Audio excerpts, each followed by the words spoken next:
একদিন এক শিক্ষক ক্লাসের সবার মাঝে দাঁড়িয়ে বললেন, আজ আমরা একটি খেলা খেলব।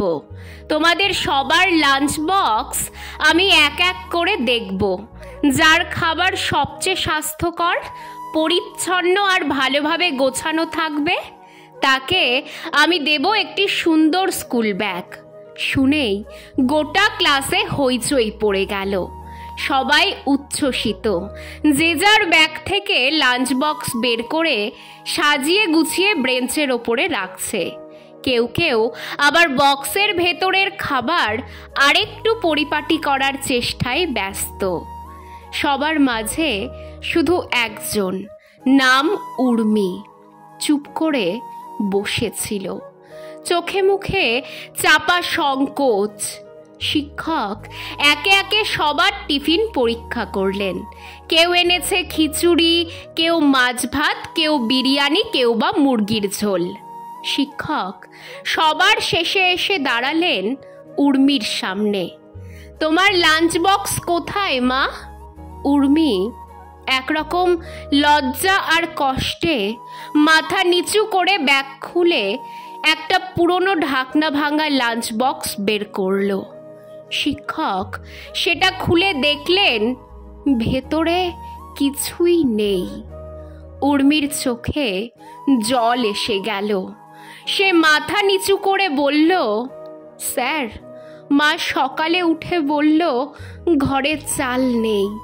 বাবা কাজ খুঁজছে কিন্তু পাচ্ছে না, তাই সকালে এক গ্লাস জল খেয়ে স্কুলে চলে এসেছি। পুরো ক্লাস স্তব্ধ, কারোর মুখে কোনো শব্দ নেই। যাদের লাঞ্চ বক্সে ছিল বাহারি খাবার, তাদের চোখেও একটা অপরাধ বোধের ছায়া।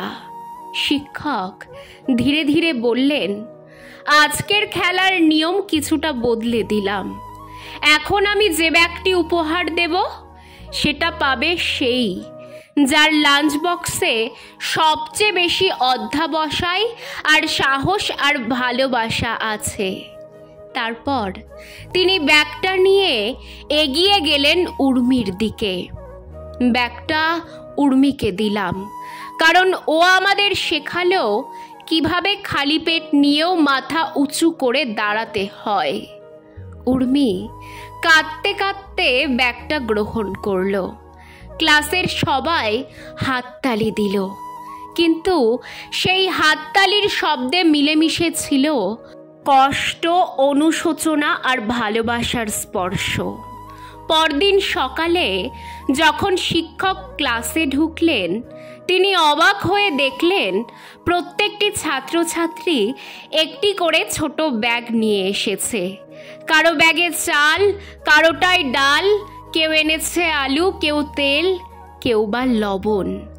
উর্মির বেঞ্চের পাশে গিয়ে সুমন নামের এক ছাত্র বলল, স্যার, আমরা ক্লাসের সবাই মিলে একটা বন্ধুত্বের উপহার বানিয়েছি। এই জিনিসগুলো আমরা উর্মির বাড়িতে নিয়ে যাব, যাতে ওদের কষ্ট একটু হলেও কমে। শিক্ষক কিছু বললেন না। তার চোখ দিয়ে টপ টপ করে জল পড়ছে।